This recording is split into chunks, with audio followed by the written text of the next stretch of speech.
నా పేరు సుమలత. మాది కళ్యాణదుర్గం దగ్గర మారుమూల తాండా. నాది 2021లో డిగ్రీ అయిపోయింది. ఆ టైంలో ఏం చేయాలో తెలియని పరిస్థితుల్లో వెంటనే నెక్స్ట్ రోజే నాకీ రాజా అన్న ద్వారా వదాన్య పరిచయం అయ్యింది. దాని తర్వాత వదాన్య హెల్ప్ చేస్తూ వచ్చింది. దాని తర్వాత అన్న కూడా చెప్పారు, బాగా చదువుకో, బాగా చదివిస్తారు వదాన్య. వదాన్య అంటే ఒక ఎన్‌జీఓ కాదు, ఒక ఫ్యామిలీ లాగా నీకు బాగా సపోర్ట్ చేస్తారు. నీ అమ్మ నాన్న కష్టాలు కూడా తీరిపోతాయి నువ్వు బాగా చదువుకుంటే. మన ఊరు కూడా బాగా డెవలప్ అవుతుంది. అమ్మాయిలు కూడా బయటకు వచ్చి చదువుకుంటారు అని చెప్పారు.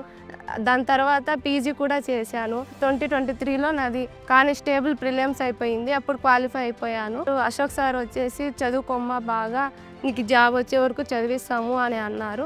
అప్పటి నుంచి నేను బాగా చదువుకున్నాను.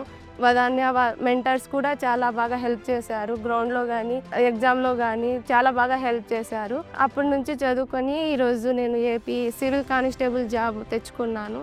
దానికి కారణం వదాన్యనే. వదాన్య చేసిన హెల్ప్ని నేను నా జన్మలో మర్చిపోను. వదాన్యకి చాలా రుణపడి ఉంటాను. అలాంటి వాళ్ళు ఇంకా వదాన్యలో రావాలి, వాళ్ళకు కూడా నేను హెల్ప్ చేయాలి, నా సపోర్ట్ వాళ్ళకి ఇవ్వాలి. ఇంకా వదాన్యలో గవర్నమెంట్ జాబ్స్ ప్రిపేర్ అవ్వడానికి వచ్చే పిల్లలందరికీ నేను నా సపోర్ట్ ఇస్తాను. వాళ్ళకి ఎగ్జామ్లో ఎలా చదవాలి ఏంటి అనే టిప్స్ కూడా చెప్తాను. అదేవిధంగా నాకు ఈ అవకాశం ఇచ్చిన వదాన్యకు థ్యాంక్ యూ సో మచ్. నేను సుమలత వాళ్ళ తమ్ముడిని.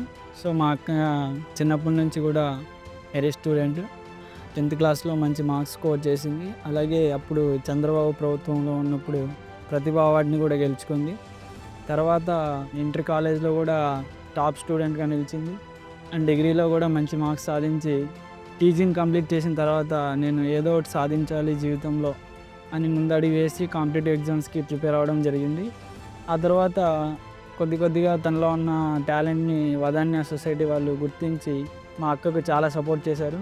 సో వాళ్ళ వల్ల మా అక్క అనేది కాంపిటేటివ్ ఎగ్జామ్స్కి ప్రిపేర్ అయ్యి లాంగ్ టర్మ్లో కోచింగ్స్ అలాంటివి తీసుకొని ఆ తర్వాత రీసెంట్గా కానిస్టేబుల్ దాంట్లో జాబ్ కొట్టడం జరిగింది. వదాన్య సొసైటీ వాళ్ళకు కూడా కృతజ్ఞతలు తెలియజేస్తున్నాను. ఇంకా మా అక్కలాగే మరెంతో మందికి హెల్ప్ చేస్తారని చెప్పి కోరుకుంటున్నాను. Thank you Vadanya society.